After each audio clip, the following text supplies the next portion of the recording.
করলো।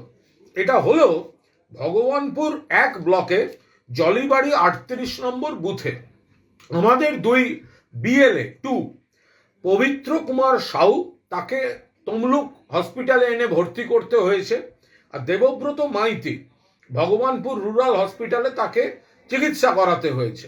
এরা আজ সকালে বাড়ি বাড়ি যাচ্ছিলেন এবং যা যা কাজ তাই করছিলেন, জেনুইন ভোটারদের সাহায্য করা।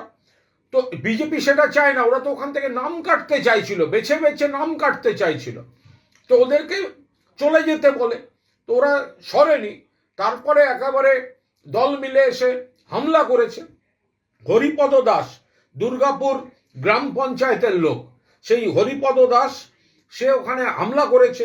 হামলায় ছিল বাবুলাল কান্দার, এক ওই জরিবাড়ি জিপির একজনের হাজব্যান্ড, এক নির্মল দাস ভগবানপুর জিপি। তো এরা সব দল মিলে ওই জায়গায় গেছে, মানে বাইরের লোক ফোক এনে ওই জায়গায় গেছে, গিয়ে আমাদের ছেলেদের মেরেছে, আমাদের লোকেদের মেরেছে। আমরা তীব্র নিন্দা করছি, আমরা দোষীদের অবিলম্বে গ্রেফতারের দাবি করছি, এবং আমরা এটা মনে করিয়ে দিচ্ছি এই যে বেছে বেছে জেনুইন ভোটারকে কাটার চক্রান্তটা আমাদের কর্মীরা আটকে দিচ্ছেন বলে তাদের উপর এই হামলা করা হয়েছে পূর্ব মেদিনীপুরে।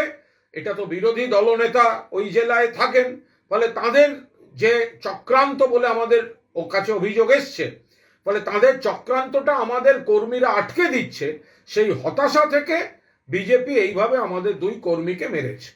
আমরা তীব্র নিন্দা করছি, আমরা দোষীদের অবিলম্বে গ্রেফতারের দাবি করছি, এবং আমরা এটা মনে করিয়ে দিচ্ছি এই যে বেছে বেছে জেনুইন ভোটারকে কাটার চক্রান্তটা আমাদের কর্মীরা আটকে দিচ্ছেন বলে তাদের উপর এই হামলা করা হয়েছে পূর্ব মেদিনীপুরে।